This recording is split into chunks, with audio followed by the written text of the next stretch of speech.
تنبيه هام: كل اللي هتشوفه في الفيديو ده للتعليم بس، علشان تتعلم تحمي نفسك والأنظمة اللي بتشتغل عليها. كل حاجة هنا معمولة في بيئة آمنة وتجريبية، ومش مسموح تستخدم المعلومات دي في أي حاجة تضر غيرك أو تخالف القانون.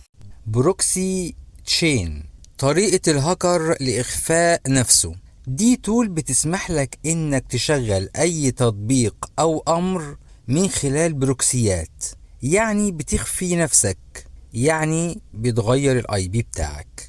يعني باختصار، ده جهازي وده الاي بي بتاعي، بستخدم بروكسي سيرفر بدارة وراه. فانا بستخدم بروكسي سيرفر، والبروكسي سيرفر ده هو اللي واصل على الانترنت. يعني الاي بي بتاعي مش بيظهر للانترنت، الاي بي بتاع البروكسي سيرفر هو اللي بيظهر. يعني انا كده بستخبى ورا البروكسي سيرفر. هي دي الفكرة ببساطة، وده بيستخدمه الهاكر عشان يخفي نفسه ومحدش يقدر يوصله. وممكن اعمل تشين، سلسلة من البروكسي سيرفرز، مش سيرفر واحد، وده عشان اصعب الدنيا قوي على اي حد يحاول ان هو يوصل لي. تعالوا دلوقتي نشوف الاي بي بتاعي الاول قبل ما نستخدم البروكسي. ده من خلال الموقع ده DNS Leak Test. ده الاي بي بتاعي وانا موجود في مصر. هعمل انستول للبروكسي تشين.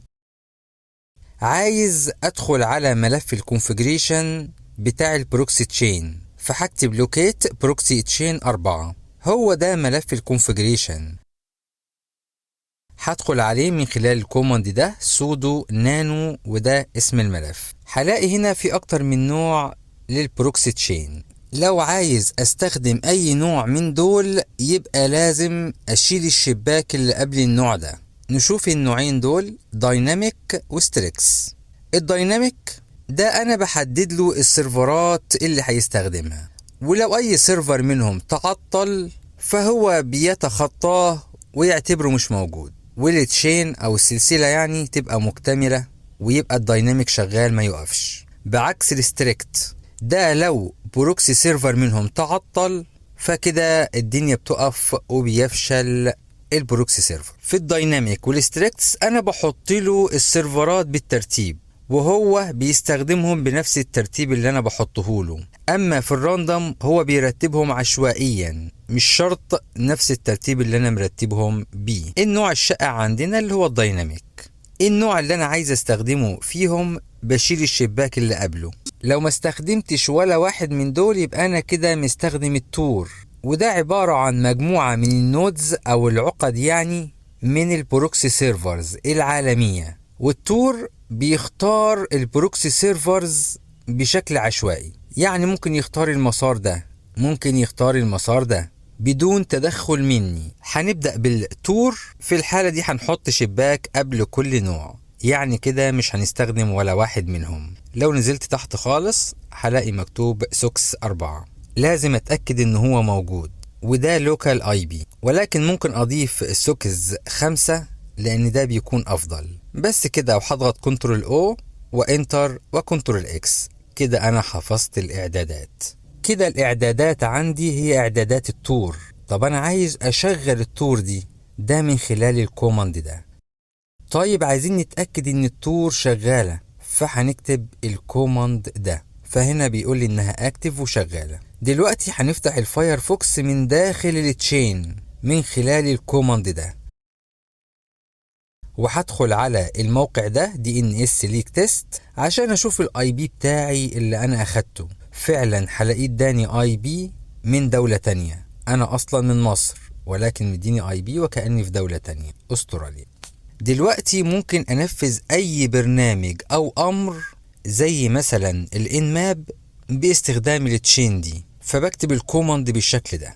الانماب كنا بنستخدمه الاول وبنكتب الامر على طول بالشكل ده، ولكن احنا هنا هنستخدمه من خلال التشين، فلازم نكتبه بالطريقة دي. انا كده وانا بنفذ الاوامر دي انا كده واخد اي بي غير الاي بي بتاعي، واخد اي بي البروكسي. طيب عايزين نستخدم الدايناميك او الاستاتيك او الراندوم، التلاتة بنفس الطريقة بالظبط. كل اللي هعمله ان انا هشيل الشباك اللي هو قبل النوع اللي انا عايزه، وليكن الدايناميك مثلا، وهنزل تحت هحط 2 شباك هنا عشان الغي السوكس دي، وهحط البروكسيات اللي أنا عايزها. طيب أجيبهم من فين وأكتبهم إزاي؟ هدخل على جوجل وهكتب فري بروكسي ليست، وهدخل على أي موقع. دي كلها بروكسيات.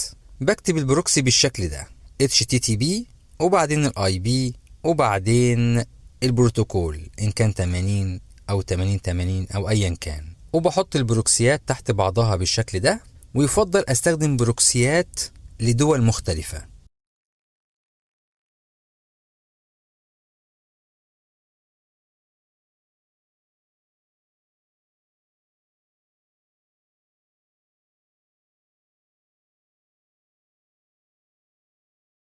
كده وصلنا لنهاية الفيديو. فهمك لكل محاضرة بتاخدها هو خطوة بتقربك أكتر لعالم السايبر سيكيورتي. لما تتعلم السايبر سيكيورتي صح، هتقدر تكتشف الثغرات وتحدد نقاط الضعف في أي نظام بسهولة، وتكون هاكر أخلاقي محترف. خلي فضولك دايما صاحي، واشتغل على مهاراتك عشان تكون قادر تحمي الشبكات وتحللها بذكاء. المجال ده محتاج ناس فاهمة وقوية، وانت ممكن تكون واحد منهم لو استمريت.